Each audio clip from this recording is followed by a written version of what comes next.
Panorama group, जो सोचता है वो करता है। आपके अपने सपनों का आशियाना।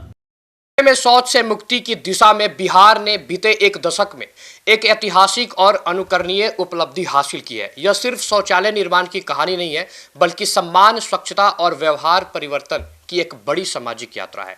वर्ष 2014-15 से 2025-26 के बीच बिहार सरकार ने 1,45,00,000 से अधिक परिवारों को अपने घर में शौचालय निर्माण करने के लिए 12-12 हजार रुपए की प्रोत्साहन राशि प्रदान की है। यह राशि केंद्र प्रायोजित स्वच्छ भारत मिशन ग्रामीण और राज्य वित्त पोषित लोहिया स्वच्छता योजना के तहत दी गई है।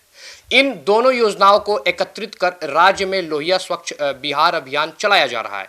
इस अभियान का उद्देश्य सिर्फ खुले में शौच को खत्म करना नहीं, बल्कि पूरे राज्य को स्वच्छ, स्वस्थ और गरिमामय जीवन की ओर ले जाना है। अभियान के प्रथम चरण यानी वर्ष 2014-15 से 2019-20 के दौरान बिहार सरकार ने 7 निश्चय वन के तहत शौचालय निर्माण घर का सम्मान को एक जन आंदोलन का रूप दिया। इस दौरान व्यापक जन जागरूकता अभियान, व्यवहार परिवर्तन की मुहिम, जन भागीदारी और प्रशासनिक शक्ति के सकारात्मक परिणाम सामने आए। पहले चरण में ही 1,22,00,000 परिवारों ने अपने घरों में शौचालय बनाकर उसका नियमित उपयोग शुरू किया, जिन्हें 12,000 रुपए की प्रोत्साहन राशि देकर सम्मानित किया गया। सरकार ने यह भी सुनिश्चित किया कि भूमिहीन परिवारों, प्रवासी मजदूरों और अस्थायी आबादी को भी शौच की सुविधा मिले। इसके लिए राज्य भर में 4 से 6 सीटर वाले 9,431 सामुदायिक शौचालय का निर्माण कराया गया, जिन पर प्रति इकाई औसतन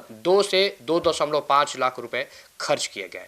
अब बात करते हैं द्वितीय चरण की। बिहार 7 निश्चय 2 के तहत संचालित लोहिया स्वच्छ बिहार अभियान के इस चरण में ओडीएफ की स्थिरता के साथ साथ ठोस और तरल अपशिष्ट प्रबंधन पर विशेष जोर दिया जा रहा है। इस चरण में अब तक 23,72,000 से अधिक परिवारों को शौचालय निर्माण के लिए प्रोत्साहन राशि दी जा चुकी है।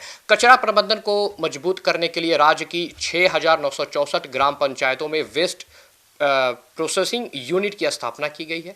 परिवहन और वैज्ञानिक निस्तारण की व्यवस्था को शुद्ध किया गया है। आज बिहार के 34,365 गांव न केवल खुले में शौच मुक्त हैं, बल्कि वे ओडीएफ प्लस मॉडल गांव की श्रेणी में भी शामिल हो चुके हैं। इसके साथ ही गोवर्धन योजना के तहत सभी 36 जिलों में बायोगैस, सीबीजी और जैविक खाद्य उत्पादन की इकाइयां स्थापित की गई है, जिससे स्वच्छता के साथ साथ ग्रामीण आय में भी वृद्धि हो रही है। ग्रामीण विकास एवं परिवहन मंत्री श्रवण कुमार के अनुसार सरकार बिना किसी जाति या वर्ग भेद के शौचालय निर्माण करने वाले परिवारों को सम्मानित कर रही है और स्वच्छता ही सेवा तथा लोहिया स्वच्छ बिहार अभियान को युद्ध स्तर पर आगे बढ़ाया जा रहा है। कुल मिलाकर बिहार का यह सफर साफ दिखाता है कि संकल्प, नीति और जन भागीदारी से सामाजिक बदलाव संभव है और स्वच्छ बिहार की नींव अब और मजबूत हो चुकी है। फिलहाल इस रिपोर्ट में इतना ही। मैं अंकित और आप देख रहे थे सिटी पोस्ट लाइव।